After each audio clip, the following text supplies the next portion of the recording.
10월 22일 하나님의 뜻과 사람의 권위를 인정하는 삶. 창세기 50장 1절에서 14절 말씀입니다. 오늘 본문은 야곱의 장래의 과정을 다루고 있습니다.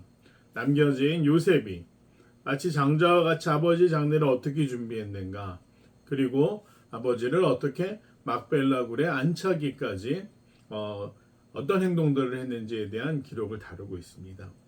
요셉이 아버지가 숨을 거두고 자식들에게 모든 축복과 또 유언의 말을 남긴 후에 숨을 거두자 아버지의 얼굴에 울며 입맞추었다. 정말 그의 인생에 어떻게 보면 떨어져 지낸 기간이 더 길었던 그 아버지를 그리워하고 그리움에 사무쳐 있다. 드디어 만나게 됐는데 이제 아버지는 하나님의 부르심을 받아 숨을 거두게 됩니다. 그리고 이 요셉이 했던 작업은 야곱의 시신을 이집트식으로 장례를 준비하는 미이라를 만드는 과정을 하게 됩니다. 어떻게 했는가 하면 아버지에게 방부 처리, 향으로 처리하게 함에 의원이 이스라엘에게 그대로 하되 40일이 걸렸을 때 야곱은 이집트의 문화를 따라 미이라로 이제 방부 처리하게 되는 장례 과정을 거치게 되는 것입니다. 그런데 놀라운 것은 70일간을 애굽 사람들이 함께 고굴했다, 슬퍼했다. 이 장례의 기간 중에 그 애도하는 날이 70일이나 됐다라는 것. 즉 개인 차원의 한 고관 대작의 아버지가 돌아가신 것이 아니라 국가적으로 추모를 하며 2달이 넘는 시간 동안 그의 죽음을 슬퍼했다라는 것을 성경은 기록하고 있습니다. 이것을 통해 무엇을 알 수 있습니까? 요셉이 풍년과 흉년을 준비하는 탁월한 지도력과 행정력을 보여주면서 백성들에게 존경받았다라는 사실을 알 수가 있습니다. 존경받았던 이 요셉, 아버지 장례를 슬픔으로 치르는 중에 바로에게 한 가지 부탁을 하는데 상중이었기 때문에 직접 가지는 못하고 사람을 통해 부탁합니다. 바로에게 아버지께서 마지막으로 남기신 유언대로 아버지를 고향 땅에 장사 지낼 수 있도록 허락을 구하는데 당시 요셉의 신분이 그저 어떤 행정적인 역할을 하는 신하가 아니라 어떤 위치였습니까? 바로 다음에 국가 권력 서열의 2인자였습니다. 그리고 실제적인 행정의 모든 일을 바로는 상징적으로 왕의 역할을 했다고 한다면 왕의 바램을 이루어지는 지도력을 누가 발휘하고 있는 것입니까? 바로 요셉이었습니다.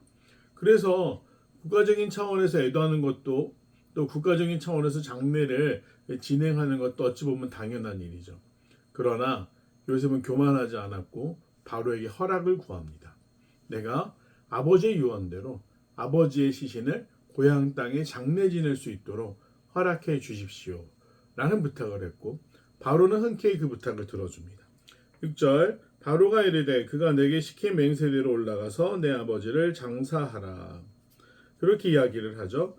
그러자 요셉이 어떻게 반응합니까? 아버지 장사하기 위해서 올라가는데 바로의 모든 신하와 바로 궁의 원로들과 애굽 땅의 모든 원로와 요셉의 온 집과 그의 형제들과 그의 아버지 집이 그와 함께 올라가고 정말 국가적인 차원의 추모와 장례가 된 것입니다. 바로를 제외한 모든 원로들이 그 장례에 동참했다. 남겨진 것은 누굽니까?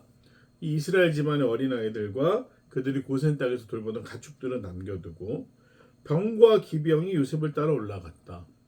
근데 이것이 참 민감한 상황인 것이 오늘날에도 마찬가지지만 당연히 국가의 중요한 위치에 있는 사람들이 움직일 때는 경호 인력이 함께 움직이는 것은 어찌 보면 당연한 일입니다. 그런데 이집트라는 강대국이 가나안 땅을 향해 갈 때는 다른 이야기가 됩니다.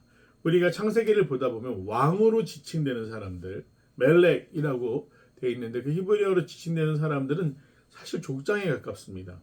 국가라고 왕들이 싸웠다라고 하지만 사실은 부족 간의 전쟁을 의미합니다.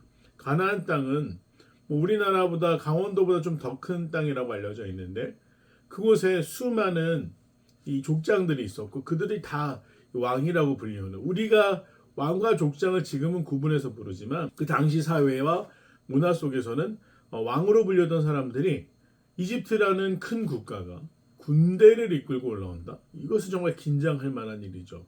그런데 단순히 이것이 무력 시위가 아니라 오늘 야곱을 장사 지내기 위해서 요셉이 올라가자 병과 기병이 함께 따라가는데 그 규모가 심히 컸더라.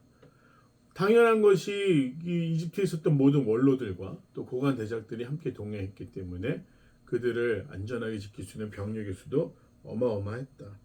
그래서 요단강 건너편 아닷타장 마당에 이르러 거기서 크게 울고 애통하며 요셉이 아버지를 위하여 7일 동안 애곡하였다라고 되어 있습니다. 이 아닷 마당은 나중에 애굽 사람들이 크게 곡했다고 해서 아벨 미스라임으로 불려지게 되는데 오늘 이곳에 이제 애굽 사람들과 큰 무리의 군사들을 남겨두고 요셉과 형제들 그리고 이 장례를 돕기 위한 소수의 인원만 가나안 땅으로 들어가 마므레 앞 막벨라굴에 드디어 야곱을 장사 지내게 됩니다. 그리고 장사한 후에 자기 형제와 호상군과 함께 애굽으로 돌아왔더라. 많은 사람들이 함께 올라갔지만 아버지 장례 이후에 일상으로 복귀할 때는 장례를 도왔던 오늘날로 따지면 장례 지도사 정도 되겠죠. 그 사람들과 형제들이 함께 다시 애굽으로 돌아왔다. 그것이 오늘 본문의 내용입니다. 오늘 본문의 내용을 통해 알 수 있는 것은 세 가지입니다. 첫 번째는 이 요셉의 큰 기여로 말미암아 아버지 야곱의 장례가 국가적인 차원에서 이루어졌다라는 것. 또 그 장례의 절차를 진행함에 있어서 요셉이 바로에게 순종하고 바로의 권위를 세워줬다라는 점. 그리고 마지막으로 그 모든 약속의 여정 가운데 야곱이 자신이 돌아가야 할 곳을 잊지 않고 그 과정을 통해 마지막으로 자녀들에게 우리가 돌아갈 곳이 어디인가를 기억하겠다라는 것. 그것을 알 수가 있습니다. 우리 속담 중에 호랑이는 죽으면 가죽을 남기고 사람은 죽으면 무엇을 남긴다고 합니까? 이름을 남긴다고 합니다. 이름이 남는다라는 건 단순히 그 이름만 남겠습니까?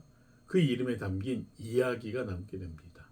오늘 야곱이라는 사람의 이야기는 어떤 이야기였습니까? 그가 쌍둥이로 태어났다라는 것. 그리고 장자권을 얻기 위해 많은 고생을 했지만 결국 장자권을 얻은 아들답게 행동했고 오늘 그를 통해 그에게 하나님께서 허락하셨던 수많은 아들들이 애굽에서 어떻게 터전을 잡게 되는지의 그 이야기들 그리고 그 아들 중에 위대한 지도자가 나왔다라는 놀라운 이야기들을 남기게 됩니다. 그리고 그가 마지막으로 자녀들에게 남기고 싶었던 건 언약에 대한 부분입니다. 우리가 돌아갈 곳, 하나님과 약속한 땅이 있다라는 것을 가르쳐 주게 됩니다. 오늘 우리는 어떤 이야기를 남기기 원하십니까? 나중에 내가 하나님의 부르심을 받았을 때 나는 이러이러한 삶을 살았다. 우리 아버지는, 우리 어머니는, 내 사랑하는 아내는, 내 사랑하는 남편은 이러이러한 이야기를 남긴 사람이다. 우리는 어떤 이야기를 남기겠습니까? 오늘 야곱이 언약 안에 자신의 이야기를 남긴 것처럼 우리의 삶도 하나님의 약속 가운데, 하나님의 말씀 가운데 좋은 이야기, 본받을 만한 이야기, 무엇보다 하나님이 기뻐하실 만한 그런 삶의 발자취를 남길 수 있는 귀한 성도들이 되시기를 간절히 소망합니다. 내용 관찰 한번 보겠습니다. 요셉은 아버지 야곱이 죽자 장례를 위해 어떤 절차를 밟습니까?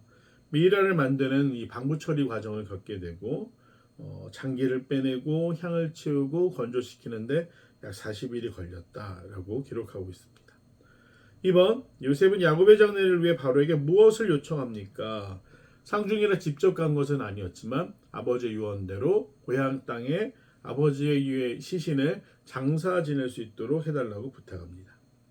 영과 묵상입니다. 요셉은 왜 아버지 야곱을 장사하기 위해 바로의 허락을 받고 그 뜻을 따릅니까? 그의 현재 위치와 역할이 바로의 신하였기 때문이죠. 그리고 국가에서 중요한 역할을 감당하고 있었습니다. 반대로 얘기하면 그냥 노예였지만 바로의 은혜를 통해 그가 많은 사람들에게 유익을 끼칠 수 있는 지도력을 발휘할 수 있는 자리에 있었기 때문에 당연히 자신의 상사인 그리고 자신의 통치자인 바로에게 허락을 구합니다. 4번 아버지의 유언과 애굽 왕의 권위를 모두 따르며 신실한 순종의 삶을 이행하는 요셉을 보며 무엇을 느낍니까? 서두르지 않지만 그러나 하나님이 원하시는 대로 지혜롭게 행동하는 사람이었다라는 것을 알 수 있습니다. 결단과 적용입니다. 최근에 내가 하나님의 질서와 사람의 권위를 존중하며 행동한 것은 언제입니까? 모든 상황에서 하나님의 뜻을 이루기 위해 무엇을 실천하겠습니까? 하나님이 무엇을 원하시는가? 그렇죠. 우리는 때때로 오해합니다. 내 뜻이 하나님의 뜻이냐? 내 말대로 되기를 바라고 내 생각대로 되기를 바랄 때가 너무나 많습니다. 교회 안의 공동체도 마찬가지고 우리가 세상을 살다 봐도 마찬가지입니다. 결국 그 생각이 다르기 때문에 어떤 일이 발생하게 됩니까? 갈등이 시작되고 그 갈등이 계속되면 나중에 싸움으로 번지게 됩니다. 너무나 안타까운 일이죠. 오늘날 대한민국이 직면해 있는 현실, 남과 북의 분열, 또 이념의 대립, 성별의 대립, 또 세대 간의 대립, 이 모든 갈등의 원인이 무엇에 있습니까? 서로 존중하지 못하고 서로 신뢰하지 못하기 때문에. 오늘 하나님의 질서와 사람의 권위를 인정해 준다고 한다면 이 갈등이라는 정말 사회적인 현상이, 그리고 이 나라를 좀먹고 있는 질병과 같은 이 대립의 시간들이 벗어날 수 있는, 또 끊어질 수 있는 해답이 말씀 안에 있지 않는가 생각해 봅니다. 오늘 하루도 물론 나도 지혜롭고 많은 경험이 있고 내가 이 생각과 결정을 할 때는 어떤 본인만의 또 그 경험이 있을 것입니다.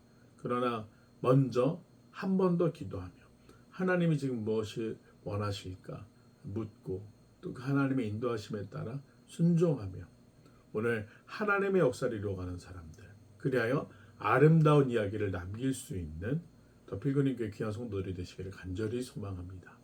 날씨가 많이 춥습니다. 오늘 하루도 안전하게 보내실 수 있기를 또 마음 모아 기도합니다.